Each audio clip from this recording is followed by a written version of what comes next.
The thunder of hooves echoed across the open prairie as Scarlett Kingston raced toward the horizon, her heart pounding harder than her horse's galloping stride. She wasn't just fleeing her father's ranch, she was escaping the life they had planned for her, a life that would have snuffed out every dream she'd ever held dear. Behind her lay the prestigious Kingston estate, and ahead, nothing but uncertainty in the vast Wyoming territory of 1876. Scarlett reined in her palomino at the crest of a hill, allowing the winded horse a moment's rest. From here, she could see the sprawling landscape of the frontier, bathed in the golden light of sunset. The sight would have been beautiful if she weren't running for her freedom with nothing but a small bag of belongings and the pearl-handled revolver tucked into her riding skirt. "We'll be all right, Sonny," she whispered to her horse, stroking its damp neck. "They won't find us before we reach Willow Creek." 2 days ago, her father, Judge Bartholomew Kingston, had announced her betrothal to Senator Wallace's son, a man twice her age with a reputation for cruelty. When she had objected, the judge's response was swift and brutal. "The Kingstons have maintained their standing in society for 4 generations," he had thundered, slamming his fist on his mahogany desk. "This alliance will secure our position for years to come. Your personal feelings are irrelevant. But father, I don't love him." "I've heard how he treats women." "Love," he had laughed, the sound cold and dismissive. "What does love have to do with marriage? The Kingston name means something in this territory. We build alliances, not fairy tales." Her mother had simply looked away, unwilling or unable to stand against her husband. Even her brothers Thomas and Edward had sided with their father. "Be reasonable, Scarlett," Thomas had said. "This is a good match. Think of the family, the family." Always the family name, the family honor, the family standing. Never Scarlett's happiness, her dreams, or her right to choose her own path. So she had made her choice in the darkness before dawn, slipping away while the house still slept, taking only what she could carry. Judge Kingston would send men after her, that much was certain. But she had a day's head start, and she was determined to make it count. As the sun dipped lower, Scarlett nudged Sonny forward. They needed to find shelter for the night. The early autumn air carried a chill, and she had only a thin woolen blanket to ward off the cold. She followed a narrow trail that wound through a stand of cottonwoods toward a creek, where she dismounted to let her horse drink. The snap of a twig made her whirl, drawing the revolver in one fluid motion, a skill her brother Edward had taught her in secret. "Easy there, miss," came a deep voice from the trees. "I mean you no harm." A tall figure emerged from the shadows, leading a chestnut stallion. The man's face was partially obscured by the brim of his Stetson, but she could see he was young, perhaps in his mid-20s, with broad shoulders and a lean build. He wore the dust of the trail and carried a Winchester rifle, though it wasn't aimed at her. "State your business," Scarlett demanded, keeping her gun steady. He raised his free hand in a gesture of peace. "Name's Heath Ironwood. I'm just passing through, same as you appear to be." His eyes, a startling blue even in the dimming light, took in her fine riding clothes and the quality of her horse. "Though I reckon you're not accustomed to camping rough." Scarlett didn't lower her weapon. "I can manage just fine." A ghost of a smile crossed his face. "I don't doubt it, considering how steady you're holding that pistol, but these parts can be dangerous after dark, especially for a lady alone." He nodded toward a thin column of smoke rising above the trees. "I've got a camp set up yonder. Coffee's still hot, and there's rabbit stew enough for 2. You're welcome to share it." Suspicion warred with practicality in Scarlett's mind. She was hungry, tired, and out of her depth, but she also knew the dangers a woman faced alone with a stranger. As if reading her thoughts, Heath Ironwood added, "You can keep that gun on me the whole time if it makes you feel safer. I understand caution in these parts, but the offer stands." Scarlett hesitated, then slowly lowered her weapon. There was something in his straightforward manner that put her slightly at ease, though she remained vigilant. "I'll accept your hospitality, Mr. Ironwood, but be aware that I'm an excellent shot." He nodded, the hint of a smile playing at the corners of his mouth. "Duly noted, miss." "Kingston," she replied before she could stop herself. Scarlett Kingston. Recognition flickered across his features, though he tried to hide it. Judge Kingston's daughter, Scarlett stiffened. Does that matter? Heath studied her for a long moment. Not to me, he finally said. But it might to whoever's following you. Her heart skipped. What do you mean? There's a search party about half a day's ride back. 4 men, well armed, asking about a young woman on a palomino. He led his horse closer, his voice dropping. They're offering a substantial reward for information. Fear gripped Scarlett's chest. My father works quickly. Mind if I ask what has the daughter of one of Wyoming Territory's most powerful men fleeing across the countryside? Scarlett hesitated, uncertain whether to trust this stranger with her troubles, but something in his steady gaze convinced her to speak. My father arranged a marriage for me to Senator Wallace's son. Heath's expression darkened. Jeremiah Wallace. The man's got a reputation that would make the devil himself uncomfortable. Precisely. But my family chose their standing their honor over my happiness or my safety. She lifted her chin defiantly. So I chose myself. Heath nodded slowly as if coming to a decision. Well, Miss Kingston, let's get you fed and rested. Tomorrow we can figure out how to keep you ahead of your father's men. They walked in silence to his camp, where a small fire burned in a ring of stones. As promised, a pot of coffee sat at the edge of the flames, and a cast iron pot held the remains of rabbit stew. Heath served her a generous portion on a tin plate, then retreated to give her space. As Scarlett ate the first hot meal she'd had since fleeing, she studied her unexpected companion. Heath Ironwood moved with the easy confidence of a man accustomed to the wilderness. His clothes were worn but clean, his gear well maintained. He wasn't what she would call conventionally handsome, but there was a strength in his features that was appealing: a straight nose, firm jaw shadowed with stubble, and those remarkably blue eyes that caught the firelight. You never said what brings you to these parts, Mr. Ironwood, she ventured after finishing her meal. He added wood to the fire before answering. I'm heading to Willow Creek to settle some business. That's where I'm going as well, Scarlett said, surprised. I have a distant cousin there who might help me. Heath poured more coffee into her cup. It's a 3-day ride at least, and that's if the weather holds. He glanced up at the sky where clouds were beginning to gather. We should reach Coopersville by midday tomorrow. You can rest there while I take care of something, then we'll push on. Scarlett questioned, eyebrow raised. Heath met her gaze directly. Unless you'd rather travel alone, she should refuse. She barely knew this man. But the thought of facing her father's men alone was daunting, and Heath Ironwood seemed to know the territory well. Why would you help me? A shadow passed over his face. Let's just say I understand what it means to be forced into a life you didn't choose. That night, Scarlett slept wrapped in her blanket near the fire, her revolver close at hand. Heath took the first watch, sitting with his back against a tree, rifle across his lap.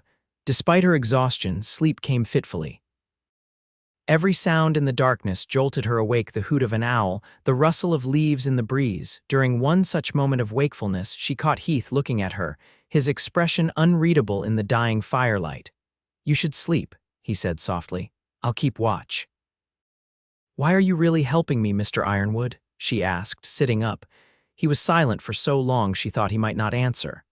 Finally, he said, Everyone deserves the chance to write their own story, Miss Kingston, even if it means leaving behind everything they know. There was something in his voice, a quiet understanding, perhaps even personal experience, that made Scarlett wonder what story Heath Ironwood was running from. But she didn't press.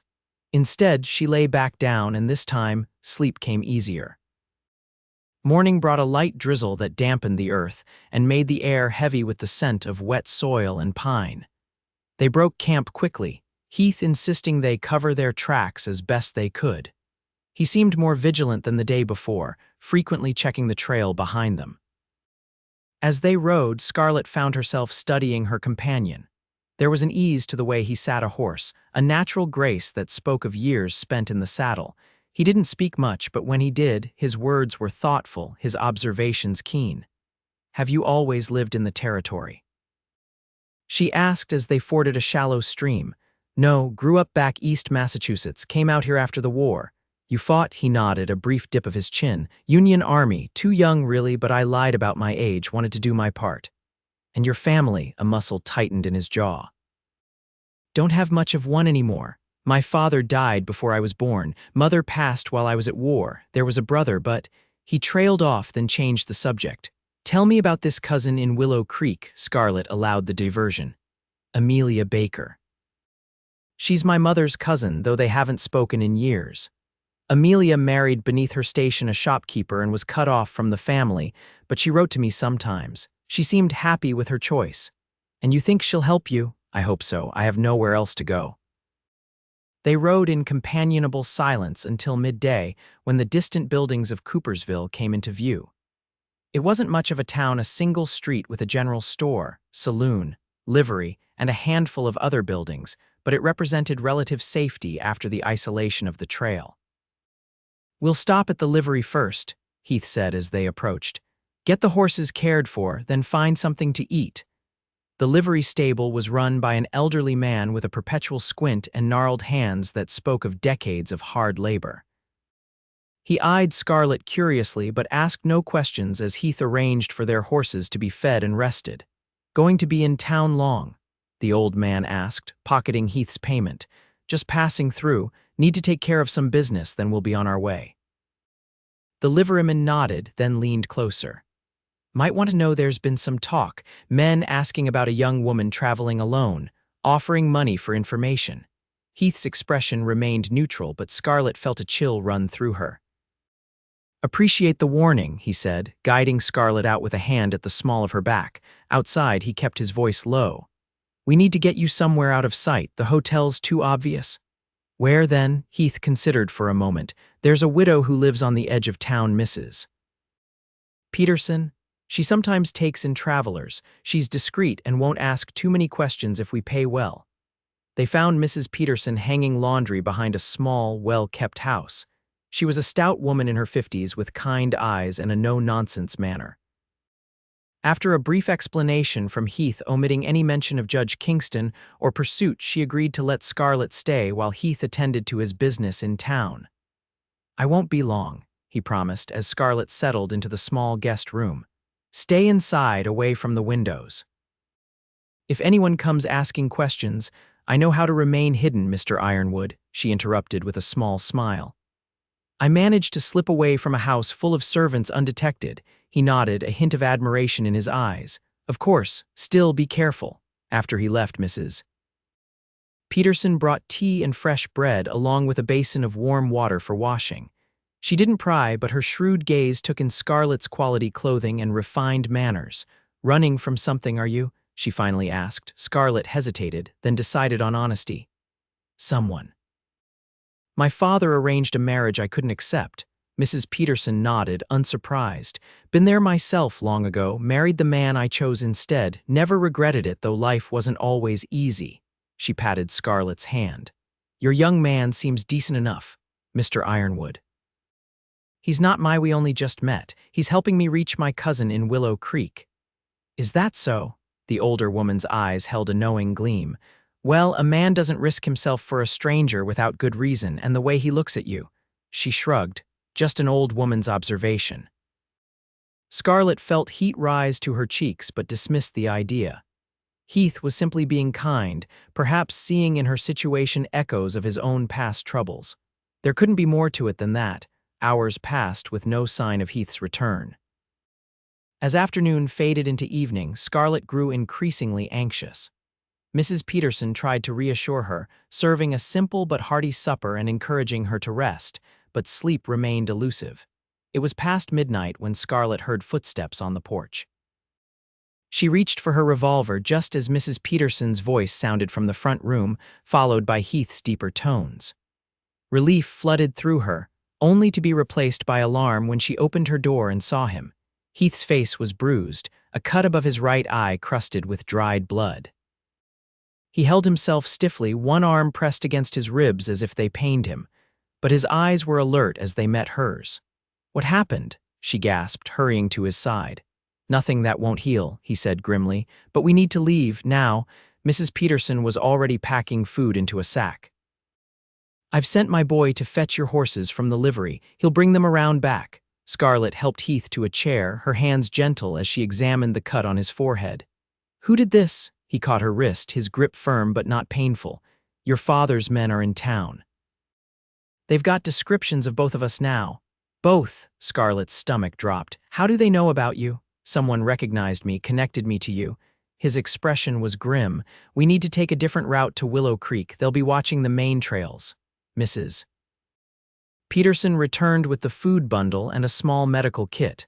Clean that cut before you go, she instructed, handing it to Scarlett, and take these. She pressed a folded paper and a small pouch into Heath's hand. Map shows the old trapper's trail. It's rough going, but will keep you off the main roads. The pouch has herbs for pain and to prevent fever.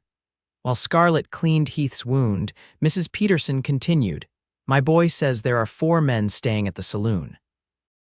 They've been showing your likeness around, miss, offering $50 for information. Only 4, Heath asked. For now, they've sent a telegram, though. More could be coming. A soft whistle from the back door signaled the arrival of the horses. Heath stood, wincing slightly. We need to move.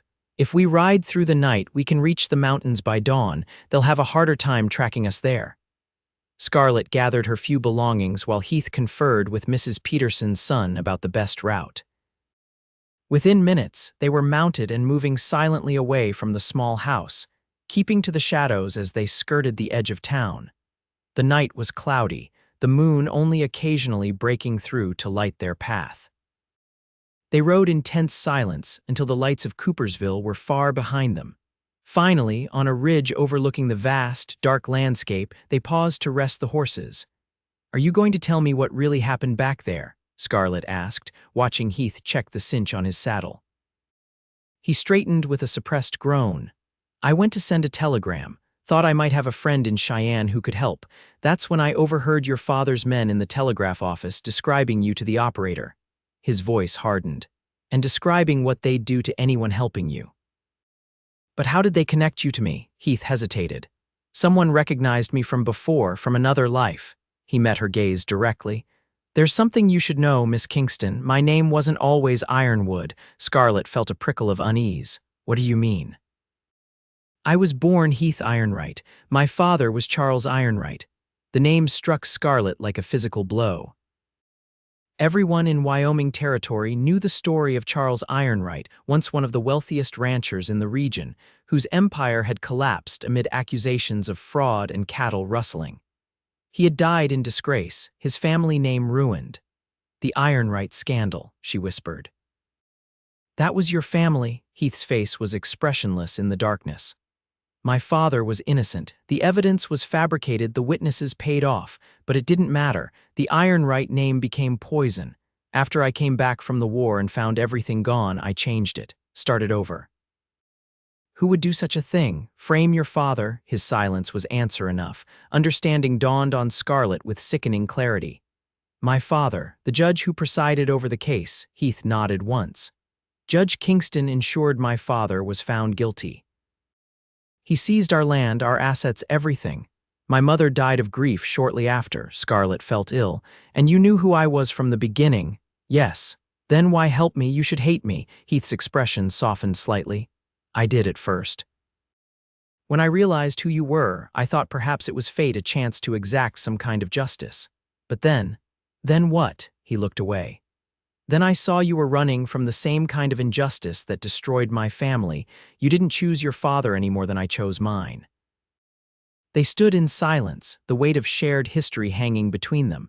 Finally, Scarlett spoke, her voice barely above a whisper. I'm sorry for what my father did to your family. You have nothing to apologize for.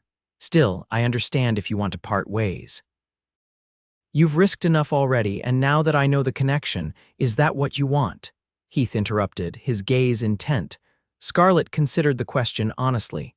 Despite everything she'd just learned, or perhaps because of it, she found she trusted this man more, not less. No, she admitted. I don't want to continue alone. Relief flickered across his face. Good, because I gave my word to see you safely to Willow Creek, and I intend to keep it. They rode through the night, taking turns dozing in the saddle while the other led the way. By dawn, they had reached the foothills, where the terrain grew rougher and the forest thicker. Heath seemed to know these mountains well, navigating with confidence despite the absence of a clear trail. They stopped to rest at midday, finding shelter in a small cave beside a rushing stream. Heath built a fire small enough not to produce visible smoke, and they shared the food Mrs. Peterson had provided. "How much further to Willow Creek?" Scarlett asked, warming her hands around a tin cup of coffee. "2 days, maybe 3, taking this route. It's slower but safer." Scarlett nodded, studying his face in the firelight. The cut above his eye had scabbed over, but the bruising had darkened, spreading down his cheekbone. "Your injuries. Was it my father's men who did that?" Heath's mouth tightened. "One recognized me from years ago." "They thought I might know where you were headed. And you didn't tell them?" "No."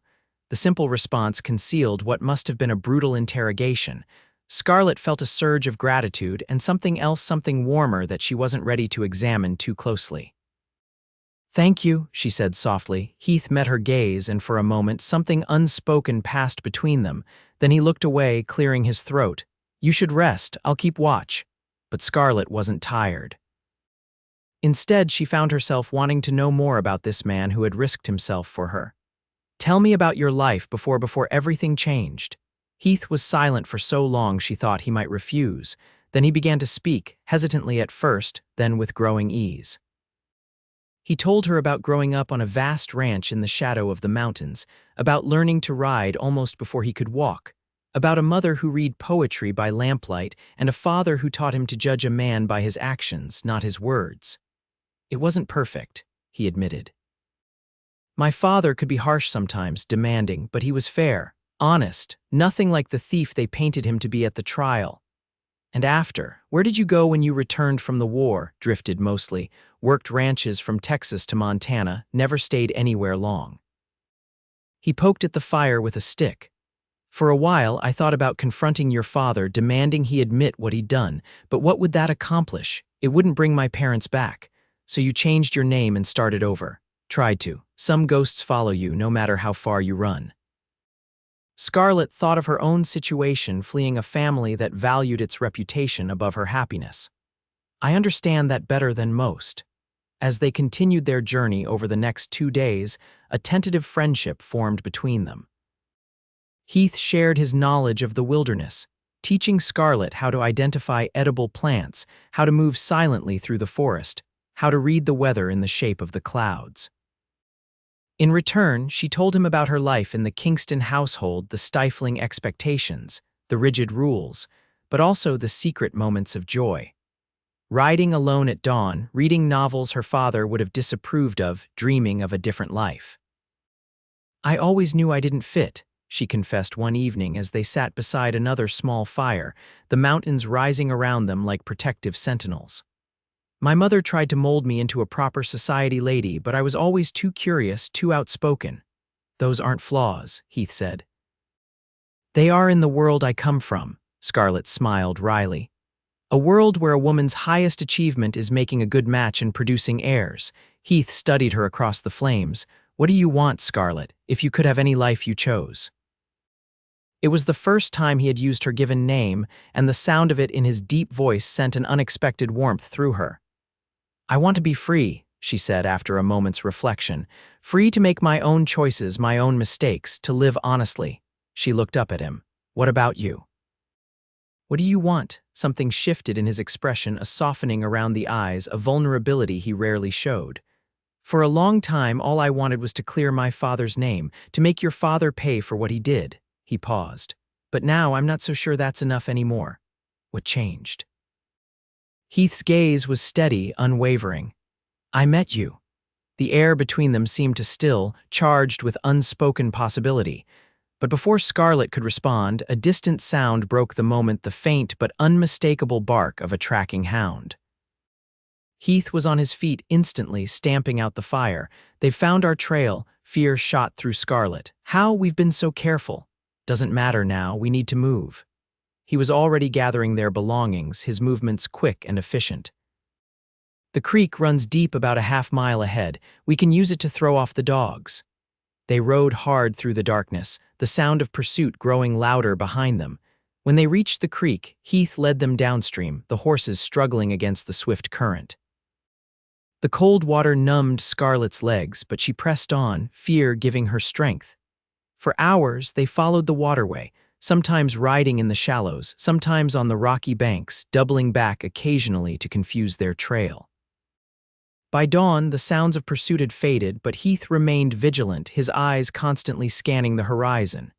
"Do you think we lost them?" Scarlett asked as they finally left the water, their horses exhausted. "For now, but they'll keep searching." Heath's expression was grim. "We're still a day's ride from Willow Creek, and the terrain gets rougher from here." They pushed on through the morning, taking a difficult path through a rocky canyon that Heath said few people knew about. The horses struggled on the steep, narrow trail, forcing them to dismount and lead the animals for much of the way. By midday, they had reached the top of a ridge that offered a panoramic view of the surrounding countryside. In the distance, Scarlett could just make out a cluster of buildings nestled in a valley Willow Creek. "We've made it," she breathed, relief flooding through her. Heath's expression remained cautious. "Not yet. We still have to get down from these mountains, and the most direct route takes us through open country. We'd be visible for miles." "What's the alternative?" "A longer route, following this ridge and then down through the forest on the far side." "It would add several hours, maybe put us there after nightfall." Scarlett considered the options, weighing her exhaustion against the risk of being spotted.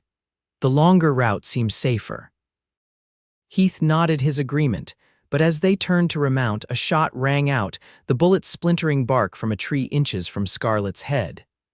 "Down," Heath shouted, pulling her behind a boulder as more shots followed. He drew his rifle, returning fire toward a cluster of rocks about 100 yards down the slope. "How many?" Scarlett asked, her voice surprisingly steady as she pulled her revolver. "I count 3, maybe 4. Heath fired again, then ducked back as bullets ricocheted off their shelter. "They must have split up to cover more ground." "What do we do?" Heath's mind worked quickly. "The horses are too exposed. We need to move deeper into the trees, try to circle around behind them." "Or we separate," Scarlett suggested. "You create a diversion while I make for Willow Creek." "Absolutely not." Heath's tone left no room for argument. "We stay together." Another volley of shots peppered their position. One of the horses screamed in pain and bolted, blood streaming from a wound in its flank. Scarlett recognized with horror that it was Sunny. "We need to move now," Heath said urgently. "On my signal, run for those pines. Don't stop, don't look back." Scarlett nodded, gripping her revolver tightly. Heath counted down silently with his fingers, 3, 2, 1. They burst from behind the boulder, Heath firing rapidly to provide cover as they sprinted for the tree line. Bullets kicked up dirt around them, but they reached the shelter of the pines unharmed. They didn't stop, pushing deeper into the forest, using the trees for cover as they moved downslope. The pursuers followed, crashing through the undergrowth behind them. Heath led Scarlett along a game trail that wound through the densest part of the forest, hoping to lose their hunters in the thick vegetation. For a time, it seemed to work. The sounds of pursuit grew fainter, more distant. But as they paused to catch their breath in a small clearing, a figure stepped out from behind a tree directly in their path. "That's far enough," said a familiar voice. Scarlett's heart sank as she recognized Thomas, her oldest brother. He held a rifle trained on Heath, his expression cold and determined. "Hello, sister," he said without lowering his weapon. "Father is most displeased with your disappearance." "Thomas," Scarlett acknowledged, fighting to keep her voice steady, "I'm not coming back." "I'm afraid you don't have a choice." He glanced at Heath with undisguised contempt. "And you, Heath Ironwood, or is it Ironwood now, kidnapping a judge's daughter, that's a hanging offense." "He didn't kidnap me," Scarlett protested. "I left of my own free will, he's been helping me." Thomas laughed without humor. "Is that what he told you? Did he also tell you who he really is, what his family did?" "I know exactly who he is," Scarlett replied firmly, "and I know what our father did to his family." Surprise flickered across Thomas's face, quickly replaced by calculation. "Come home, Scarlett. Father is willing to forgive this. Indiscretion. The engagement to Jeremiah Wallace still stands." "I'd rather die," Scarlett said softly. Thomas sighed, as if dealing with a difficult child. "That can be arranged for your companion at least."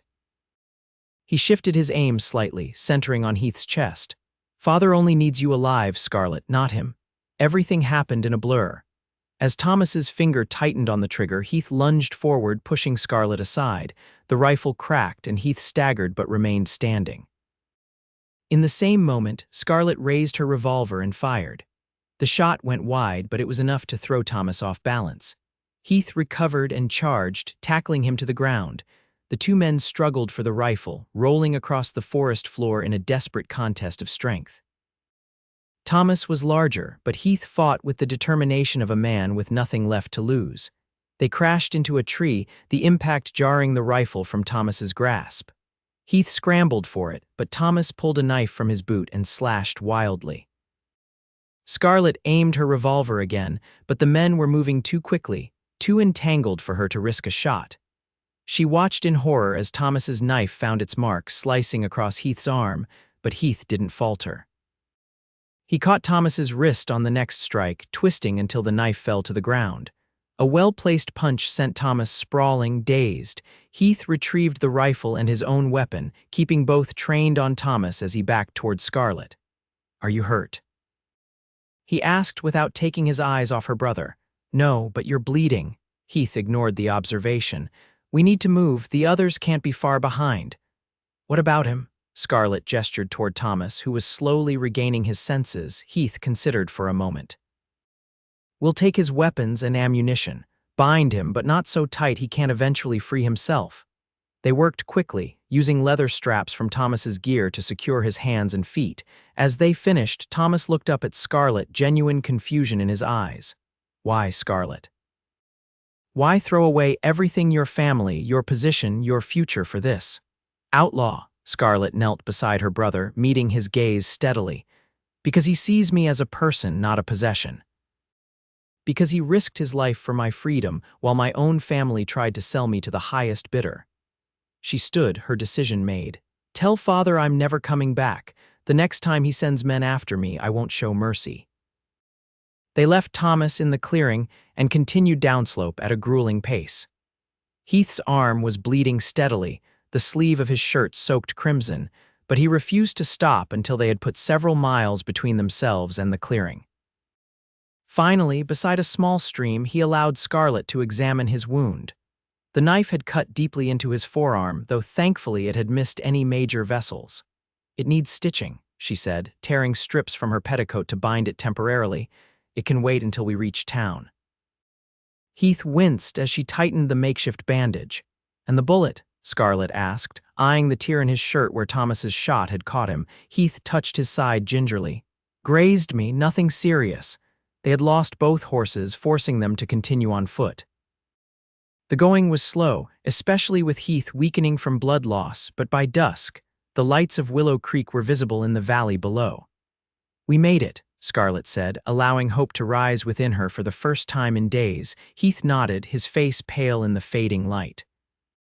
"Just a little further." They stumbled into town as night fell, drawing curious stares from the few people still on the streets. Scarlett approached a woman closing up a millinery shop and asked directions to Amelia Baker's home. The Bakers. They lived just past the church, blue house with white trim. The woman eyed Heath's blood-stained clothing with concern. "Is your friend all right? Should I fetch the doctor?" "Please," Scarlett said gratefully. "Tell him to come to the Bakers as soon as possible." Amelia Baker answered her door with a pistol in hand, a precaution in a frontier town after dark. But when she saw Scarlett standing there, supporting a barely conscious Heath, her eyes widened in recognition. Scarlett Kingston." "Hello, Cousin Amelia," Scarlett managed a weary smile. "I'm sorry to arrive unannounced, but we need help." Amelia didn't hesitate. She ushered them inside, calling for her husband as she helped Scarlett guide Heath to a sofa. "George, bring water and bandages, and wake Lily, tell her to heat water for tea." Within minutes, the Baker household was a flurry of activity. George, a kind-faced man with spectacles, brought medical supplies while their teenage daughter prepared tea and heated soup. Amelia, it transpired, had nursing experience from the war and immediately set to cleaning Heath's wounds. "The doctor should be here soon," she said as she worked, her hands steady and competent. "But this arm needs stitching right away. He's lost a lot of blood." Heath drifted in and out of consciousness as Amelia cleaned and stitched his arm. When the doctor arrived, he confirmed her treatment and tended to the bullet graze on Heath's side, which fortunately was shallow. He needs rest and plenty of fluids, the doctor instructed as he packed up his bag. Keep the wounds clean. I'll return tomorrow to check on him.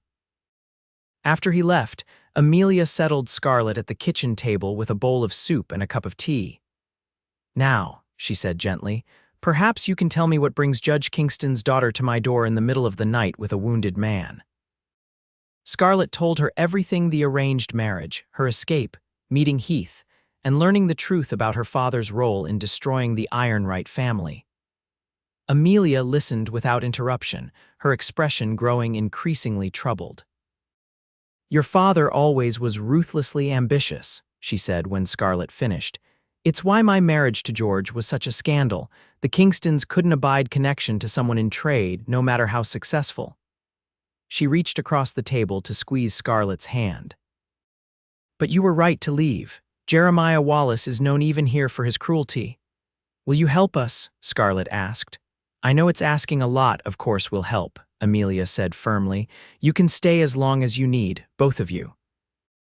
Exhaustion finally caught up with Scarlett, and she allowed Amelia to lead her to a small but comfortable bedroom.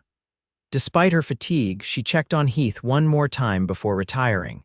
He was sleeping now, his face peaceful despite the bruising. On impulse, she brushed a strand of hair from his forehead, her touch gentle. Thank you, she whispered, for everything. In the days that followed, Heath slowly regained his strength. The Bakers treated him like family, and no one in town questioned his presence. Willow Creek was far enough from the territorial capital that Judge Kingston's influence was limited, and George Baker was well respected in the community. A week after their arrival, Heath was well enough to sit on the Bakers' porch, enjoying the afternoon sunshine. Scarlett joined him, bringing coffee for them both. Amelia says you'll have full use of your arm once it heals, she said, settling into the chair beside him. Though you might have quite a scar, Heath smiled faintly, another to add to the collection.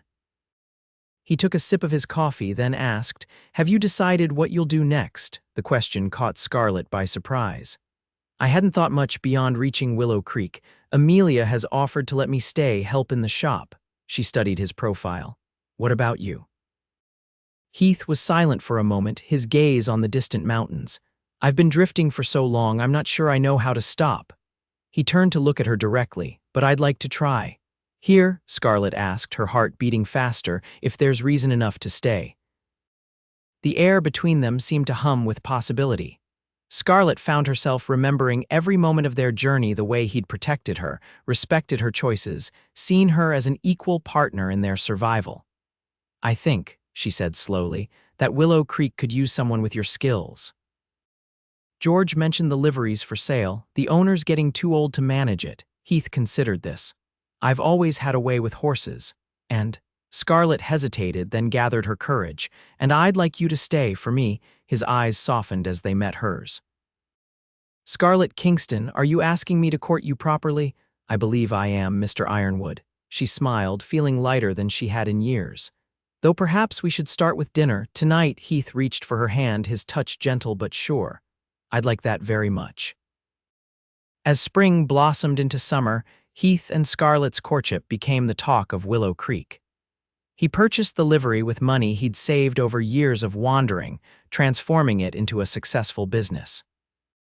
Scarlett worked alongside Amelia in her shop, discovering a talent for design that attracted customers from neighboring towns. They were married in the fall, a simple ceremony in the town's small church.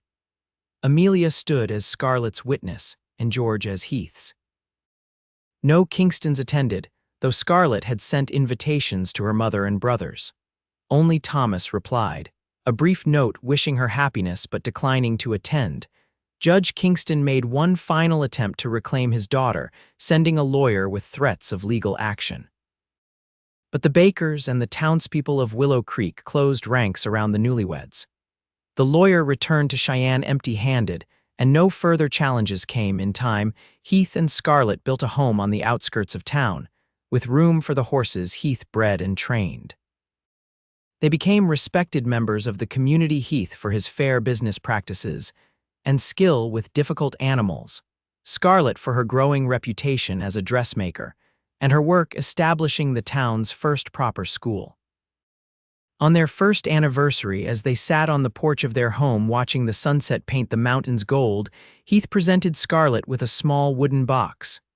"What's this?" she asked, opening it to find a silver locket inside. "Open it," he urged softly. Inside was a tiny portrait of Heath on one side and on the other an inscription, "For choosing me, for letting me choose you." Tears filled Scarlett's eyes as she looked up at her husband. "It's perfect." Heath took her hand, his thumb gently stroking her wedding band. "When I met you, I was a man without a name, without a home, without a future. You gave me all three. And you gave me freedom," Scarlett replied, leaning her head against his shoulder. "The freedom to be myself, to build the life I wanted." As darkness fell and the first stars appeared above the mountains, they remained on the porch, talking of the future they would create together, a future built not on family names or social standing, but on love freely given and freely received. In the end, Judge Kingston's legacy of power and influence faded, while Heath and Scarlett Ironwood's legacy of courage and choice endured in the stories told by their children, and their children's children's stories of a woman who fled her family's rigid honor and a man who abandoned his quest for vengeance, both discovering that true honor lies not in names or reputations, but in the choices we make for love.